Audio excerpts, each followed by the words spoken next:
அப்புறம் நீண்ட நாட்களுக்கு பிறகு ஒரு வெரைட்டி ரைஸ் ஹோட்டலில் கூட அவ்வளோ போட்டிருக்க மாட்டாங்களா? போட்டு தீர்த்துறீங்க. வளகா போட்டில் கூட அவ்வளோ போட மாட்டாங்க. இவ்வளோ வெரைட்டி கிடைக்கும், இருந்தாலும் கொடுக்கணும்ல ஒரு சுவையா. முதல்ல ஆரம்பமே வந்து இன்னைக்கு ஒரு சோகமான செய்தி. நம்ம பெரியவர் சீமாண்டியினுடைய கொள்கை தலைவர் என்று மறைந்திருக்கிறார், இறந்து விட்டார், பிரிந்து விட்டார். யாரு? அவருடைய கொள்கை தலைவர். அவரோட கொள்கை தலைவரா? ஆமாம். யாரா அது? அவங்களால கெஸ்ஸே பண்ண முடியாது. அப்படியா? அப்படியான ஒரு கொள்கை தலைவர் அவர் இறந்து விட்டார். முதல்ல அந்த துக்ககரமான செய்தி. ஓகே. அது மட்டும் இல்லாமல் நம்ம பதஞ்சலி பாபா இருக்கார்ல, ஆமாம், மரணக்கீரில் மரணக்கண்ணில் வண்டி ஓட்டுறது கிறுக்கு போய் இப்படி சொல்லக்கூடாது யாரையும். சத்யான் என்ன சொல்லியிருக்காரு, யாரையும் ஹார்ஸா பேசக்கூடாது, தற்கூரிங்கிறத கூட இன்னசென்ட் அப்படின்னு சொல்லணும்னு சொல்லியிருக்காரு. ஆனால் அப்படி பேசக்கூடாது.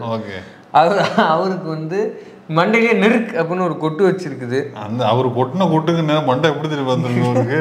வாங்கின கொட்டுக்கு மண்டையா என்னடா இது? அவருக்கு மீண்டும் மீண்டும் ஒரு கொட்டை வைத்திருக்கிறது நீதிமன்றம். என்ன கொட்டு? அது என்னங்கிறது உள்ள போய் பார்ப்போம். அது மட்டும் இல்லாம ராஜஸ்தானுடைய துணை முதலமைச்சர் அவங்க ஒரு பொன் முத்தை உதிர்த்திருக்கிறார். எப்படி வந்து இந்திய வரலாற்றை காவிமயமாக்கி கொண்டிருக்கிறார்கள் அப்படிங்கிற அவங்க ஒரு அஃபிடவிட் தாக்கல் பண்ணியிருக்கிறாங்க. அந்த அஃபிடவிட் என்ன? அப்படியா? ஆமா. அப்புறம் நம்ம உள்ளூர்காரன்னு சொல்லக்கூடாது, அவரு உள்ளூர்ல இருக்கிற ஒரு பாஜகக்காரர் ஒருத்தர், ஐயோ அப்படின்னு சொல்லக்கூடாது, அவர் ஆர்எஸ்எஸ் காரன்னு சொல்லலாம் அப்படி சொல்ற. சரி, ஆரியன் ரவி அவர்கள் வந்து நீண்ட நாட்களுக்கு பிறகு அவரு ஒரு முத்தை உதிர்த்திருக்கிறாரு. அவரு ஊத்துக்கிட்டு தான் இருக்காப்ல, நம்ம தான் கண்டுக்கிறது இல்லை. அவரு பொழுதானையும் ஊத்துட்டு தான் இருக்கிறாப்ல. இப்படி ஒட்டுமொத்த முத்தையும் கலெக்ட் பண்ணி ஒரு முத்துமணி மாலையாக குவைட் இன்ட்ரெஸ்டிங்.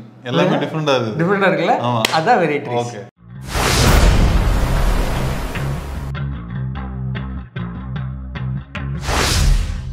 முதல்ல அந்த சோக நிகழ்வை மூஞ்சி அப்படி சோகம் வைக்கிறது எப்படின்னா, திடீர்னு நல்லா பிரைட்டா இருக்கிற அப்படி சுருங்கி போயிடுது. ஏன்னா பர்ஃபார்மன்ஸ்லாம் ஓவரா இருக்குது. ஒரு சோகமான நிகழ்வில் அதை எப்படி நான் கொண்டாடுறது ரொம்ப தவறுனேன். முதல்ல வந்து அந்த இரங்கல் செய்தி, இறப்பு செய்தி. யாரா அது? கொள்கை சீமானியோட கொள்கை தலைவர் யாரு? சீமானுக்கு என்ன கொள்கை இருக்குது சொல்லுங்க பார்ப்போம், டக்குன்னு சொல்லுங்க பார்ப்போம். சீமானுக்கு கொள்கை சுரண்டி திங்கிறது, திருநெல்வேலி போடுறது, ஓட் சாப்பிடுறது, இன்னும் முக்கியமானது. அப்புறம் மேல இருக்கிற பிராது என்ன, அவனுடைய ஹாபி என்ன, வேற என்ன, வேற ஒன்றும் இல்லடா தம்பி. அந்த அடிக்கடி இந்த பிகர் பப்ல அதோடு ஒட்டி வர்றது. பெண்கள் இல்லைன்னா அவருக்கு கொஞ்சம் பிடிக்கும். காசு இருக்குது, காசு அது பிகரு அதுதான்டா அமெரிக்கன் பிகர்களே இருக்குது அப்படின்னு சொல்லியிருக்காப்புல. கொஞ்ச நாளைக்கு முன்னாடி சரத்குமாரோட வச்சு இந்த வயசுல உனக்கு ஐஸ்வர்யா அப்படின்னு ஒரு இது என்ன பூரா சிம்பிளா தான், ஒரு வன்மா, ஒரு காஜி. ஒன்றும் இல்லை, கருக்கலைப்பு மாத்திரையை கண்டுபிடித்த பிரான்ஸ் விஞ்ஞானி எட்டியன் எமிலி அவர் வந்து அவருடைய 98வது வயதில். கருக்கலைப்பு மாத்திரையா? இதைத்தான் வந்து கொள்கை தலைவர் வந்து நீ அவனுக்கு வேற என்ன கொள்கை இருக்குது அவனுக்கு? இவன் தான் 8 முறை கருக்கலைப்பு செய்திருக்கிறான் அப்படின்னு விஜயலட்சுமி அக்கா அபிடவிட்ல கொடுத்துருக்காங்க. கம்ப்ளைண்ட்ல கொடுத்துருக்காங்களா இல்லையா? எஃப்ஐஆர்ல இருக்கா இல்லையா? எஃப்ஐஆர்ல இருக்கு, உறுதி செய்யப்பட்டது. அதெல்லாம் எஃப்ஐஆர்ல இருக்கா இல்லையா? இருக்குன்னு நினைக்கிறேன். அப்போ அவன் உறுதி செய்யட்டும், கோர்ட்ல இல்லை அப்படின்னா உறுதி செய்யட்டும். நம்ம என்ன சொல்றோம், எஃப்ஐஆர்ல இருக்கா சொல்லிட்டாப்லையா? என்னன்னு வந்து உண்மையிலே அது மட்டும் நான் நினைச்சுன்னா 8 முறை கருக்கலைப்பு செஞ்சா நானா தான் இருப்பேன், பெருமையான பேசுறான். ஜட்ஜே சொல்லிட்டாப்லையா, இவர் மேல வச்ச குற்றச்சாட்டுலாம் உண்மைன்னு நிரூபணம் ஆகுது, சீக்கிரம் முடிச்சு விடுன்னு தான் சொல்லியிருக்காப்ல. நீதியரசர் சொன்னது தானே, நம்ம ஒன்றும் புதுசா சொல்லியே. அது மட்டும் இல்லாம ஆல்பம் தூக்கி ஒருத்தர் இருப்பான்ல கட்சியில, அவனும் வந்து இந்த மாதிரி ஒரு வேலையை பார்த்துட்டு இருக்கிறான் அப்படின்னு ஒரு புரளி அடிபட்டது. புரளி இல்ல அது ஒண்ணு அடிபட்டது. என்ன வெள்ள வரலையா? ஞாபகம் இல்லையா? என்ன இந்த கறி கஞ்சி அவன் ஒரு இது அப்படின்னு பேசிக்கிறாங்க. அதான் அது என்னங்கிறது தெரியல. அப்ப கட்சி முழுக்க கருக்கலைப்புல தான் இருக்கிறானுங்க. அப்ப அவங்களோட கொள்கை தானே. அப்ப அவங்களோட கொள்கை தலைவர் யாரு? கருக்கலைப்பு மாத்திரை கண்டுபிடிச்ச அவரு தானே. அவர் வந்து களமாயிருக்கிறார். உண்மையிலுமே வந்து இதை குறித்து இவர் சூர்யா சேவியர் வந்து ஒரு போஸ்ட் போட்டிருந்தாரு. என்னது? உண்மைக்குமே வந்து சீமானுக்கு இறந்த தலைவர்களுக்கும் சம்மந்தம் இருக்குமோ இல்லையோ, சீமானுக்கு இவருக்கும் கண்டிப்பா சம்பந்தம் ஒத்துக்கிறாப்ல. ஆமா முதல் முறையா வந்து அவர் சொன்ன கூட்டு இருந்து இன்னைக்கு உண்மையாகுது இல்லையா? ஆமா. ஏன்னா இத்தனை நாள் வந்து எனக்கு அவரை தெரியும் இவரை தெரியும், அவரோட அப்பா வந்து அதை சொன்னாரு, அப்பா இதை சொன்னாரு அப்படின்பாருல. உண்மையிலுமே இவர் தான் வந்து சீமான்ட்ட வந்து ஏதாவது சொல்லியிருக்கலாம், பாருவா இந்த மாதிரி நான் உன்னை கண்டுபிடிச்சிருக்கேன், இதை இம்ப்ளிமெண்ட் பண்ணி பாரு அப்படின்னு. அதனால வந்து அண்ணன் கூட இருக்கிற அல்லக்கை ஆல்பம் தூக்கிகளுக்கு ஆழ்ந்த இரங்கல்களை வந்து தெரிவித்துக் கொள்கிறோம். ஏன்னா அவரால் தான் உங்களுக்கு இந்த நிலைமை வருவதற்கான காரணம் அவரை இழந்து நீங்கள் வாடுகிறீர்கள். அதனால் வந்து ஆழ்ந்த இரங்கல், யூடியூப் சார்பாக ஆழ்ந்த இரங்கல். அடுத்த கட்டமாக ராஜஸ்தானுடைய துணை முதலமைச்சர் அவங்க வந்து என்ன சொல்கிறாங்க அப்படின்னா, ஹல்திகாட் அப்படின்னு ஒரு பகுதி, அந்த பகுதியில் வந்து ஒரு கல்வெட்டு இருந்திருக்குது. ராணா பிரதாப் இருக்கார்ல, மகாராணா பிரதாப், அவர் வந்து ஒரு அந்த படம்லாம் கூட எடுத்தாங்கல்ல, தெரியாதுப்பா. அவர் வந்து ஒரு மன்னர், அவர் வந்து போரில் தோற்றார் அப்படின்னு அந்த கல்வெட்டில் எழுதி இருந்திருக்குது. 2021 நான் எம்பியாக இருந்தபோது அதை மாற்றினேன். இன்னைக்கு வந்து நீங்கள் அந்த ஹல்திகாட்டுக்கு போய் பார்த்தீங்கன்னா மகாராணா பிரதாப் போரில் வெற்றி பெற்றதாக கல்வெட்டில் இருக்கும். இது எனது பதவி காலத்தில் நான் செய்த மிகப்பெரிய சாதனை அப்படின்னு அவங்க சொல்கிறாங்க. இது காப்பி பேஸ்ட் இல்லை, இது காப்பி பேஸ்ட், இது ஃபோர்ஜரி, ஃப்ராடு தானே. இது எப்படி காப்பி பேஸ்ட் ஆகும்? அதாவது பெருமையா சொல்லிக்கிட்டு இருக்காங்களா? பெருமையா பொதுவெளியில பதிவு பண்றாங்க. அப்போ பொதுவெளியில பதிவு பண்றதே எப்படின்னா, பதிவு பண்ணாம இவங்க எவ்வளவு வேலையை செஞ்சிருப்பாங்க பாருங்க. நேரடியா இல்ல, அது எவ்வளவு நேரடியா ஓப்பனா இவ்வளவு கம்பீரமா அடிக்கிறாங்க. ஒரு பிராங்கா, அதாவது இந்தியாவின் வரலாற்றை நாங்கள் எழுதுவோம், இந்தியாவின் வரலாற்றை எழுதிவிட்டோம், இந்தியாவின் வரலாற்றை நாங்கள் மாற்றுவோம்னா இப்படிதான்.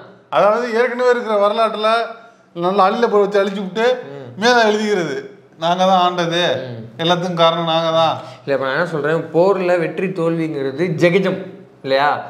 இப்போ அந்த காலத்துல போருங்கிறது எதுக்கு நடந்தது? ஒரு லேண்டின் மேல இருக்கிற ஒரு பவர் ஃபைட்டு, அதானே, இல்லை வேற எதுவும் இல்லையே. அந்த பவர் ஃபைட்ல ஒரு மன்னர் ஜெயிக்கிறார், ஒரு மன்னர் தோக்குறார், அது வரலாறு அப்படியே விட்டு போங்க. அதுல உங்களுக்கு என்ன வந்து ராணா பிரதாப் வந்து ஜெயிச்சாருன்னு ஒண்ணு இருக்குல்ல, அது பழைய வரலாறு என்னவா இருக்கும், அவர் தோத்தாருன்னு இருக்கும். இப்ப இந்த வரலாறு நம்ம திருத்தி எழுதிச்சிருக்குல்ல, ஒரு போர்ல எப்படி 2 பேரும் தோக்க முடியும்னு வரும்ல? எப்படி இதெல்லாம் 2 பேரும் போட்டிட்டு இல்ல போரிட்டு 2 பேரும் தோத்தாங்கன்னு எப்படி வரலாறு காடி துப்ப மாட்டாங்களா? இப்ப இதுல இவங்க ஏன் வந்து நரேந்திர தபோல்கரையோ கல்பூரிக்கியவோ இல்லை வந்து கோவிந்த் பன்சாரையோ கௌரி லங்கேஷையோ ஏன் இவங்க கொள்றாங்க?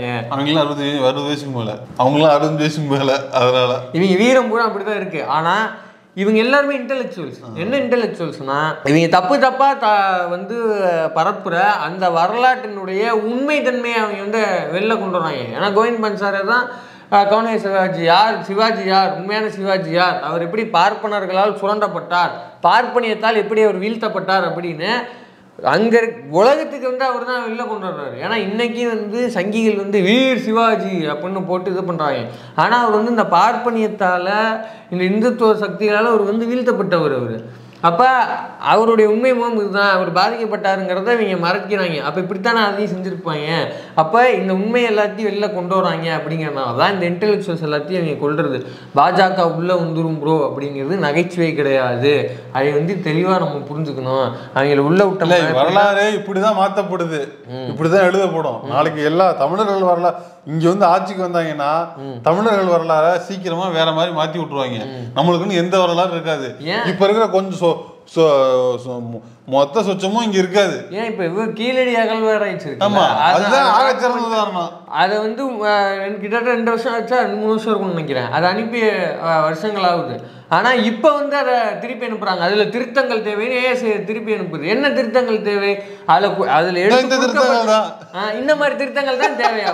அப்ப இங்க கொடுத்துருக்க சாம்பிள்ஸ் எல்லாம் அது வந்து தமிழர் நாகரிகம் இல்லை, ஆரிய நாகரிகம் அப்படின்னு சொல்லிட்டு அவங்க ஓகே. அதுல வந்து ஜாதி வந்து கடைபிடித்ததற்கான சான்றிதழ் கிடைத்திருக்குது அப்படின்னா ஓகே.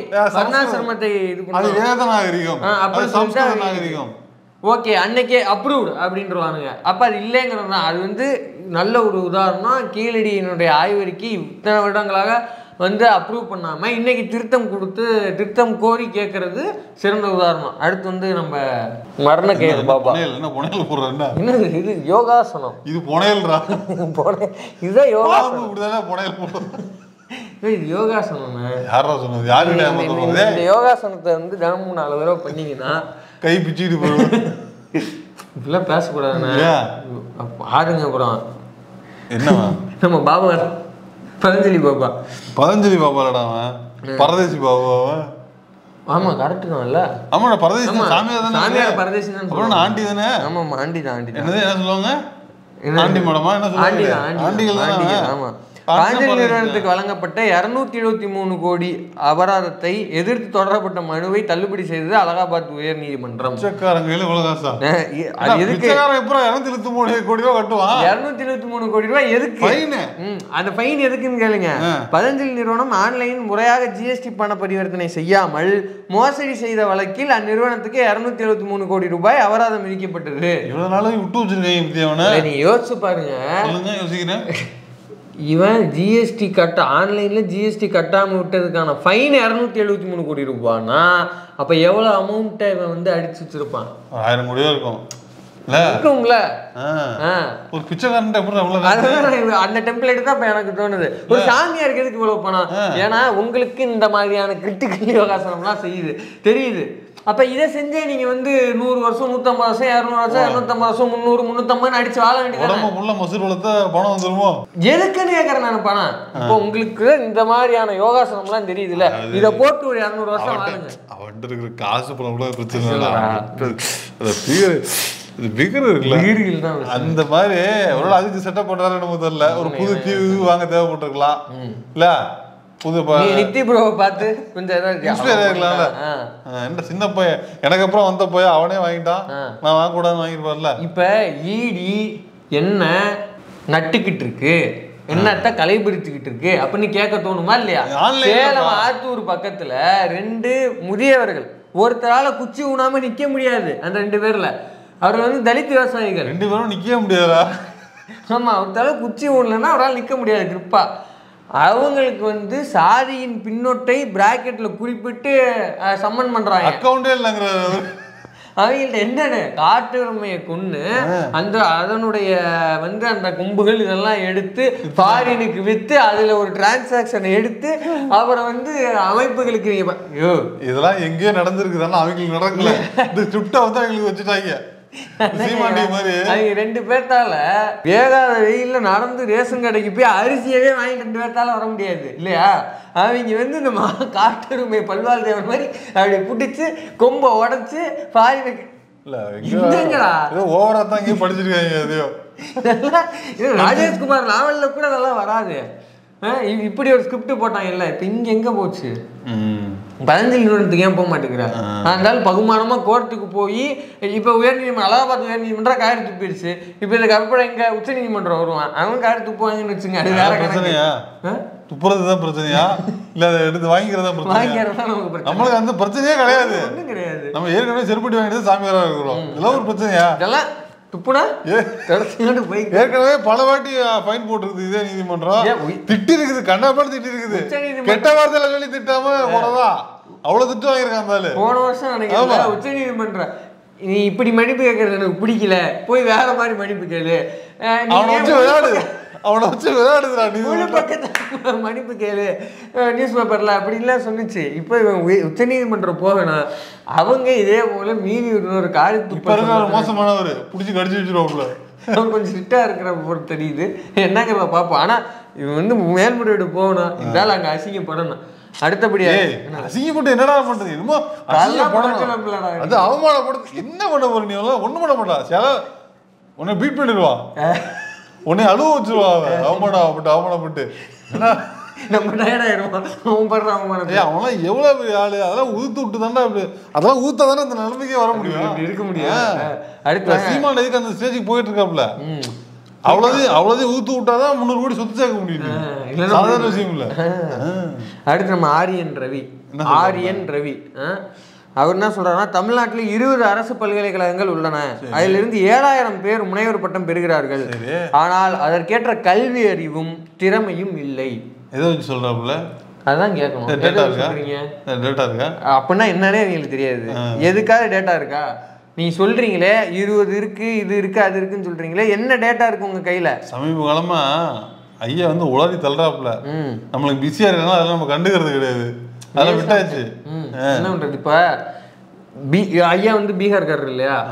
இப்ப அதையே நம்ம பார்க்கணும், அது ஒன்றும் அவசியம் இல்லையா? இல்ல ஜஸ்ட் கேட்கறேன். ஒரு பீகார்காரரு இப்போ ஒருத்தனை நோக்கி, இப்ப சீமானை நோக்கி பொய் சொல்லாதரா, ஏன்டா அப்படி புலி விட்டு திரியிற அப்படின்னு நம்ம பேசுறோம்னா நம்ம உண்மையை பேசணும். நம்ம பொய் சொல்லக்கூடாது. நம்ம பொய் சொல்லணும். உண்மையை பேசுறது பொய் சொல்லக்கூடாது. நம்ம பொய் சொல்றது இல்லை. அதனால நம்ம கை நீட்டி கேள்வி கேட்கணும். கரிகஞ்ச நோக்கி உனக்கு சூடு சொரணம் இல்லையாடா, உனக்கு மானம் இல்லை அப்படின்னு கேட்கணும். நமக்கு மான உணர்ச்சி இருக்கு, நம்ம கேட்குறோம் இல்லையா? அதே போல ஐயா மேதகு ஆளுநர் தமிழ்நாட்டை நோக்கி கல்வி அறிவும் திறமையும் இல்லை அப்படிங்கிறாரு. அப்ப ஐயாவினுடைய ஊர்ல அது கொளித்திருக்கணும்ல. ஐயா அதற்கான செயல் திட்டங்கள் எல்லாம் அவங்க கொடுத்துருப்பார் இல்லையா? அதெல்லாம் அவங்க அக்செப்ட் பண்ணியிருப்பாங்கல்ல. பீகாரினுடைய ஸ்கூல் ட்ராப் அவுட், முக்கியமாக பெண்களினுடைய ட்ராப் அவுட் பர்சன்டேஜ் என்ன தெரியுமா? 20.5%. செகண்டரி லெவலில், ஸ்கூல் லெவலில் இருக்கிறதோட பர்சன்டேஜ் 20.5%. தமிழ்நாட்டில் எவ்வளோ தெரியுமா? 2.9. இதை 2023-24க்கான டேட்டா இந்த வருஷம் எடுத்தோம்னா இன்னும் கம்மியாக இருக்கும். ஏன்னா கல்வித்துறை அமைச்சர் வந்து அன்பில் மகேஷ் பொய்யாமொழி அவர்கள் வந்து இதற்கு தனியான யூனிட்டுகள் அமைச்சு அவங்க கஸ்டமர் கேர் போல், கால் சென்டர் போல் அவங்க வந்து ஒவ்வொரு பெற்றோர்களையும் தொடர்பு கொண்டு என்ன காரணத்துக்காக வரல, இப்போ 7 நாள் 10 நாள் வரலன்னா என்ன காரணத்துக்காக வரல, அவங்களுக்கு வந்து ட்ராப் அவுட் மைக்ரோ லெவலில் போயிட்டு இருக்குதெல்லாம் போயிட்டு இருக்கோம். நம்ம இன்னும் இதையும் தாண்டி இல்லம் தேடி கல்வின்னு ஒரு ஸ்கீம் இருக்கு இல்லையா? அவங்க வந்து தினமும் அவங்களுடைய ஸ்டூடெண்ட்ஸு, அவங்களுக்கும் ஒதுக்கப்படுற ஸ்டூடெண்ட்ஸுனுடைய அட்டண்டன்ஸு, அவங்க என்ன இது பண்ணுறாங்க பதிவேடுகளை அவங்க பதிவு பண்ணணும். இப்போ ஸ்கூலுக்கு அல்லது அவங்களுடைய படிப்புக்கு வந்து அந்த சரியான அந்த குழந்தை வரலை அப்படிங்கிற பட்சத்தில் அவங்க அதை ஃபாலோ பண்ணுறாங்க. எப்படி ஒரு அரசினுடைய பள்ளிக்கூடத்தில் தனியாக ஒரு ஃபாலோ அப் நடக்குது. அப்படி அந்த குழந்தை வரல அப்படின்னா டிஓட்ட அந்த கன்சர்ன் ஆசிரியர் வந்து பதில் சொல்லி ஆகணும் தமிழ்நாட்டில். இதையும் தாண்டி அரசு வந்து ஒரு திட்டத்தை செயல்படுத்துது, இல்லம் தேடி கல்வினா. அந்த திட்டத்துக்கு வரலைனாலோ இல்லை அந்த திட்டத்தில் பயன்படுற ஒரு குழந்தை பள்ளிக்கூடத்துக்கு வரலைனாலோ அந்த திட்டத்தில் பயனராக இருக்கிறாங்கல்ல, அந்த சொல்லி கொடுக்குறாங்கல்ல, அவங்களும் வந்து அந்த ரெக்கார்ட் மெயின்டைன் பண்ணி அவங்களும் பதில் சொல்லி ஆகணும். அப்போ எந்த அளவுக்கு வந்து நம்ம பொறுப்புடமையாக வச்சுருக்கிறோம் பாருங்க, ட்ராப் அவுட்டை கட் பண்ணுறதுக்கு. இப்படி இருந்தனாலதான் நம்மளால 2.9 இன்னைக்கு ஒரு தகவல் வந்துருக்குது. அதாவது யூஸ்வலா வந்து இந்த லாஸ்ட் இயர் வந்து இந்த ஸ்கூல்ல கவர்மெண்ட் ஸ்கூல்ல சேர்த்து விடுறது வந்து ரொம்ப கம்மியாயிருச்சு. எங்க பார்த்தாலுமே கவுண்டிங்ல ரொம்ப கம்மியாயிருச்சு. ஆனா இன்னைக்கு என்ன தெரியுமா, யூஸ்வலா வந்து 6000 பேர் தான் வந்து போன வருஷம் இதை சேர்த்துருக்காங்க ஸ்கூல்ல. அது இந்த வருஷம் என்ன டபுள் மடங்காகி இந்த வாட்டி 14,000 பேர் சேர்த்துருக்காங்க ஸ்கூல்ல. டபுள் மடங்கு அப்படியே ஆயிருக்குது. இது வந்து கவர்மெண்ட் ஸ்கூலுக்கு கிடைச்ச ஒரு மிகப்பெரிய வெற்றி. திருச்சியில ஒரு ஸ்கூல் திறந்துருக்காங்க பாத்தியா, மாடல் ஸ்கூல்ல. காலேஜை விட ஒரு யூனிவர்சிட்டி, ஒரு பிரைவேட் யூனிவர்சிட்டியோட பயங்கரமா இருக்குது ஒரு மாடல் ஸ்கூல் திறந்துருக்காங்க. ஸோ நம்ம அந்த லெவல்ல போயிட்டு இருக்கிறோம். கல்வி அறிவு இல்லை அப்படின்னா அப்புறம் வண்ணமா சிவாஜி கிருஷ்ணமூர்த்தி மாதிரி கேட்க தோணுதா இல்லையா? இப்ப கேட்டா கோச்சிக்கிறீங்க. அப்புறம் அப்படி கேட்காம எப்படி கேட்க முடியும்? சரி, அதை விடுங்க. Hand pump as only source of water in schools. அதாவது பள்ளிக்கூடத்தில் நம்ம வந்து தண்ணி வந்து இது பண்ணுவோம்ல, பயன்படுத்துவோம்ல, அதை டேப் வாட்டர் இல்லாமல், ஆர்ஓ வாட்டர் இல்லாமல், ஒரு தண்ணி கேன் போட வக்கு இல்லாமல் வெறுமன கை பம்பை மட்டுமே நீராதாரமாக கொண்டுள்ள பள்ளிகள் எத்தனை சதவீதம் இருக்குன்னா 64.6%, கிட்டத்தட்ட 65% பீகார்ல. நீ என்ன மாநாட்டுக்கு தமிழ்நாட்டை பத்தி பேசணும்னு கேட்போமா இல்லையா? தமிழ்நாட்டில் எவ்வளவு பத்தி தெரியுமா? 0.5%, கிட்டத்தட்ட ஒண்ணுமே இல்லைங்கிற இடம். ஏன்னா நம்ம ஊர் பள்ளிக்கூடங்கள்ல குடிநீர் தொட்டி உண்டு. அது எப்போ நான் பள்ளிக்கூடம் படிக்கும் போது அதெல்லாம் வந்துருச்சு. இப்போ இந்நேரம் வந்து ஆர்ஓ ப்ராசஸிங் கொண்டு வந்தாலும் ஆச்சரியப்படுறதுக்கு இல்லை. ஒரு சில பள்ளிக்கூடங்கள்லாம் நானே பார்த்துருக்குறேன், சிஎஸ்ஆர் ஃபண்டில் நடக்கூடியது அப்படி இப்படின்னு இருக்கு. இன்னொரு இமேஜ் எப்போ அதை ஃபுல் ஸ்க்ரீனில் போட்டு விடுங்க. உட்காந்துருக்காரு இல்லையா ஒருத்தர், இது என்ன இடம் தெரியுமா? இது ஸ்டாஃப் ரூமா? இது ஸ்டாஃப் ரூம் கிடையாது. இது வந்து பீகாரினுடைய ஒரு அரசு அலுவலகம். வந்து இந்த லட்சணத்தில் வந்து நீங்கள் வந்து ஒரு இதை நடத்திக்கிட்டு நீங்கள் வந்து பீகார்ல என்ன கவர்மெண்ட் நடக்குது? அது அங்க வந்து நம்ம இவரு நிதிஷ்குமார் கிட்டத்தட்ட ஒரு அரை இன்ஜின் சர்க்கார். அவங்களோட தானே கூட்டணி. அது வந்து ஒரு அரை இன்ஜின் சர்க்கார் தான் அது. அதனால தைரியமா சொல்லலாம். அப்போ அங்கே கல்விக்கு ஒதுக்கப்படுற ஃபண்டோட அளவு என்ன, அப்போ மாணவர்களுக்கு செலவு பண்ணுற அளவு என்ன, நீ இந்த லட்சணத்துல வச்சுக்கிட்டு நீ கேட்கலாம். இப்போ நிதிநிலை அறிக்கையில பீகாருக்கும் ஆந்திராவுக்கும் தான் இந்த வாட்டி நிதி பயங்கரமா ஒதுக்குறாங்க. அது காசுல எங்கதான் ஒன்றிய அரசினுடைய நிதிநிலை அறிக்கை கிடையாது, அது பீகாரினுடைய நிதிநிலை அறிக்கையா தான் இருந்தது. சரி, இதெல்லாம் கூட விடுங்க. இன்னொரு கொடுமையான சம்பவம் ஒரு 2-3 நாளைக்கு முன்னாடி, மே 26, ஒரு 4 நாளைக்கு முன்னாடி, 4 நாளைக்கு முன்னாடி இதில் வந்து பீகாரில் ஒரு மைனர் சிறுமி பாலியல் வல்லுறவுக்கு ஆகப்பட்டு இதில் ஒரு இதில் வயக்காடில் வந்து வீசப்படுறாங்க. அங்கேருந்து அவங்க பெற்றவங்க வந்து அந்த குழந்தையோட உடம்புல கிட்டத்தட்ட 20 மேலே வந்து வெட்டுக்காயம் இருக்குது. அந்த குழந்தைய வந்து ரெக்கவர் பண்ணி ஹாஸ்பிட்டல் கூப்பிட்டு போகிறாங்க. பாட்னாவில் இருக்கிற எய்ம்ஸ் ஹாஸ்பிட்டல் கூப்பிட்டு போகிறாங்க. எய்ம்ஸ் ஹாஸ்பிட்டல் கூப்பிட்டு போனால் எய்ம்ஸில் அந்த குழந்தை, அந்த சிறுமியை வந்து அட்மிட் பண்ண மாட்டேங்கிறாங்க, சேர்த்துக்க மாட்டேங்கிறாங்க. அந்த பாலியல் வல்லுறவுக்குள்ளான ஒரு சிறுமி, ஒரு குழந்தை உடம்புல 15-20 வெட்டுக்காயங்கள் இருக்குது, ரத்தம் வந்து ஒழுகிட்டு இருக்குது. ஆனால் அந்த சிறுமியை சேர்க்க மாட்டேங்கிறாங்க. ஏன்னா அந்த சிறுமி ஒரு தலித் சிறுமி. ஆக்சிஜன் ப்ரொவைட் பண்ணுறதுக்கு 2000 ரூபா லஞ்சம் கேட்டிருக்காங்க. எங்கே? பாட்னால, பீகாரினோட தலைநகர் இல்லையா பாட்னா, அங்கே வந்து கேட்குறாங்க. அங்கே வந்து அந்த சிறுமியை சேர்த்துக்க மாட்டேங்கிறாங்கன்னு பாட்னா மெடிக்கல் காலேஜுக்கு கொண்டு போகிறாங்க. அங்கேயும் அந்த சிறுமியை வந்து அட்மிஷன் போடலை. பீகார் காங்கிரஸினுடைய தலைவர் இந்த சம்பவம் கேட்டு நேரடியாக அந்த ஸ்பாட்டுக்கு போகிறாரு. போய் அந்த சிறுமிக்காக அவர் வந்து சண்டை போடுறாரு. ஏங்க இப்படி குத்துயிரும் கொலையுரமாக இருக்குது புள்ள, சேர்த்துங்க உள்ள, என்னங்க பிரச்சனை உங்களுக்கு அப்படின்னா சண்டை போடுறாங்க, மறுக்கிறாங்க, ஏற்றுக்கவே மாட்டேங்கிறாங்க. கடைசியில் அந்த புள்ள செத்தே போச்சு. Just because she's a Dalit child. If she was a VIP's daughter, she would have been admitted. After that, they took her to the Patna Medical College. There, they were not admitting her. Just imagine a child who is bleeding, who is hurt, whose condition is deteriorated. She was not admitted. Our PCC president of Bihar was... கிட்டத்தட்ட 5 மணி நேரம் ஆம்புலன்ஸ்ல குத்துயிரும் கொலையுரமா உயிருக்கு போராடிட்டு இருக்க அந்த பிள்ளை 2000 ரூபா லஞ்சம் கொடுத்தாதான் ஆக்சிஜன் வைப்பேன்னு சொல்லி அந்த பிள்ளை கடைசி வரைக்கும் சேர்க்காம அந்த பிள்ளையை கொண்டுட்டாங்க. தலித் அப்படிங்கிறதுனால. பீகார் மாடல் இதுதான், பீகார் மாடல். இந்த லட்சணத்தில் ஊற வச்சுக்கிட்டு தமிழ்நாட்டை குறை சொல்றீங்கன்னா இப்போ சிவாஜி கிருஷ்ணமூர்த்தி மாதிரி தானே பேச முடியும். அப்புறம் பேசினாலும் கோச்சுக்கிறீங்க. நான் ஒன்று படித்தேன், அதாவது இந்த இந்திய விண்வெளி ஆராய்ச்சி நிறுவனம் இருக்குல்ல, அதாவது இந்த சேட்டலைட்டு, இந்த செயற்கைக்கோள், இயற்கைக்கோள்லாம் விடுறாங்கல்ல, இஸ்ரோ, அதில் வந்து அதிகமாக வந்து தலைவர்களாக இருந்தது சவுத் இந்தியாவை சேர்ந்தவங்க தான். ஆமா, முக்கியமா தமிழ்நாடு கேரளா கர்நாடகா இந்த மாதிரி தான். தமிழ்நாடு கேரளா தான் அதிகம். ஆமா, எனக்கு தெரிஞ்சு இவரு நீங்க சொல்ற கரெக்ட் தான். இவரு விக்ரம் சாராபாய்க்கு அப்புறம் ஒருத்தர நம்ம ஒரே ஒரு ஆள் மட்டும் குஜராத்காரர் இருந்திருக்காரே தவிர இதுக்கு மேல என்ன மீதி யாருமே இல்ல. சரி, இங்க இருந்து அனுப்பப்படுகிற செயற்கைக்கோள் மிஷின்களுக்கு தலைவரா இருந்தவங்க எல்லாம் யாரு? இல்ல தமிழ்நாட்டுக்காரன் அப்துல் கலாம் இருந்திருக்கிறாரு, இவரு இருந்திருக்கிறார், மயில்சாமி அண்ணாதுரை சிவன் இருந்திருக்கிறாரு, அப்புறம் நம்ம இவரு முத்துவேல் இருந்திருக்கிறாரு. இப்படி எத்தனை பீகாரக்காரங்க இருந்திருக்கிறாங்க. அப்ப இவங்களுக்கு என்ன பிரச்சனைனா, நம்மால் வருஷத்துக்கு இத்தனை பேர் வந்து டாக்டரேட் வாங்குறது, சூத்திரன் கல்வி கொடுக்காத அப்படின்னு சொன்ன இடத்துல 7000 பேர் டாக்டரேட் ஒரு வருஷத்துக்கு ஆகுறாங்கன்னா எரியதானே செய்யும். அவ்வளவு பேர் வாங்குறாங்கன்னா அதுக்கு காரணம் இங்க இருக்கிற திராவிட இயக்கமும். 7000 பேர் பிஹெச்டி வாங்க, நாங்க வேலை கொடுத்துக்கிறோம், உங்களுக்கு ஒன்றும் பிரச்சனை இல்லை, விட்டு ஒன்றும் கேட்கவே இல்லையா? ரொம்ப அவன் நல்லா படிக்கிறானோ அது பிரச்சனை இல்லை, எங்களுக்கு தானே உதவும். அதை நீ சொல்லாத, நாங்க பாத்துக்கிறோம். அதை நீ சொல்லாத. ஏன்னா சொல்ற அளவுக்கான எந்த வக்கும் நீங்க எந்த மாடலும் காட்டல. பிடிஆர் கேட்டது மாதிரிதான். நீ என்ன குறை சொல்றன்னா நீ அதுல நட்டு நிமித்தி இருந்தீங்கன்னா நீ என்கிட்ட பேசு, இல்லைன்னா சாத்திக்கிட்டு மூடிக்கிட்டு போ அப்படின்னு தான் சொல்லணும்.